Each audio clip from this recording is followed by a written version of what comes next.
तो दोस्तों मैं आपको संस्कृत 10th क्लास का जो पेपर हुआ था सेट बी के आपको एक एक नंबर वाले और बड़े बड़े क्वेश्चन आपको बताने वाला हूँ। जो भी आप क्वेश्चन करके आए हो पेपर में, क्या वो आपके सभी क्वेश्चन ठीक हैं, आप मिला सकते हैं। सबसे पहले देखिए फर्स्ट का जो आंसर है, फर्स्ट क्वेश्चन का क्या कबूतर यानी क्या इसका राइट आंसर है। उसके बाद सेकंड का क्या आंसर है और फर्स्ट का थर्ड का यानी ख आंसर है। उसके बाद सेकंड के पहले पार्ट का घ आंसर है घड़ी वाला।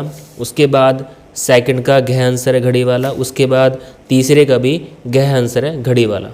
उसके बाद तीसरे का जो पहला पार्ट है उसका आंसर है क, सेकंड का पहला आंसर है क और थर्ड का पहला क आंसर है राइट आंसर। उसके बाद चौथे क्वेश्चन में आपसे खालिस्तान पूछे गए हैं जिनमें आपको खालिस्तान भरना है। पहले में आएगा अत्तर, दूसरे में आएगा सदा। पाँचवें फिर आपको ऑप्शन टाइप क्वेश्चन दिए गए हैं। पाँचवें का पहले भाग में है घ घड़ी वाला। सेकंड का जो क्वेश्चन राइट आंसर है घ घड़ी वाला। उसके बाद छठे का जो पहला भाग है उसका जो आंसर है घ घड़ी वाला। सेकंड का क पंडित है। सातवें का फिर पहले पार्ट का क आंसर है। सेकंड का फिर क आंसर है। थर्ड का फिर यहाँ पर ख खरगोश वाला राइट आंसर है। उसके बाद सातवें का चौथा भाग इसका आपको पूछा गया है कि पोडस का यानी कि इसको अंकों में लिखिए, तो इसका ख आंसर है। पाँचवें का घ आंसर है, आपको छंदी विच्छेद करना है घड़ी वाला घ। उसके बाद छठे का यहाँ पर है क, सातवें का छठा भाग यहाँ पर क आंसर है राइट आंसर। और सातवें का यहाँ पर सातवें का सातवां भाग क का क आंसर है। फिर आठवें का यहाँ पर घ घड़ी वाला घ आंसर राइट आंसर है। उसके बाद नौवें का यहाँ पर क आंसर है। दसवें का यहाँ पर क आंसर है तत्पुरुष समास। यहाँ भी समास पूछा गया था कि ये किस समास में से लिया गया है, तत्पुरुष समास में से। फिर यहाँ पर 11वें का यहाँ पर आपसे उपसर्ग पूछा गया है, इसमें से उपसर्ग क्या है, किसका क आंसर है।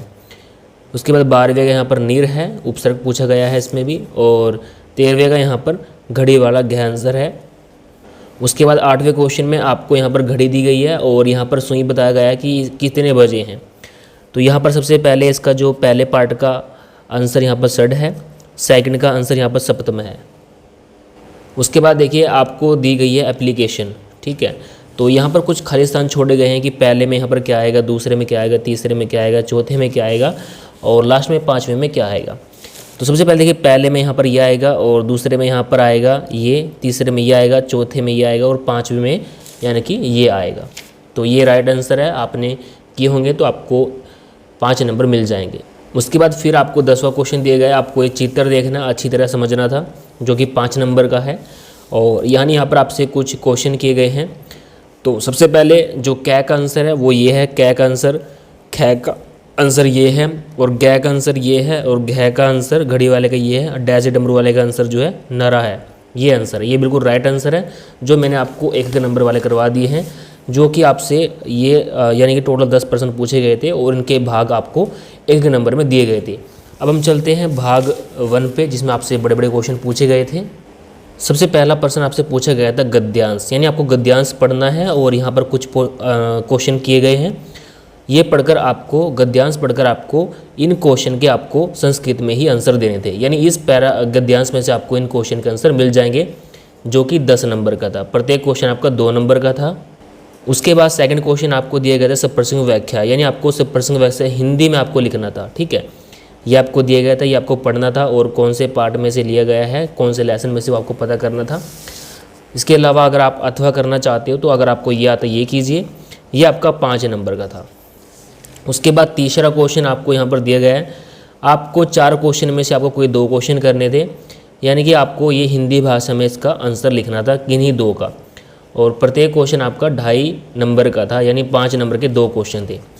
उसके बाद देखिए आपको 5 नंबर का यहाँ पर आपको बताया गया है कि शेमुशी भाग 2 पुस्तिकातः एकम शुद्धम श्लोक संस्कृत लिख दिया, यानी आपको संस्कृत में श्लोक लिखने थे, जो कि 5 नंबर का था।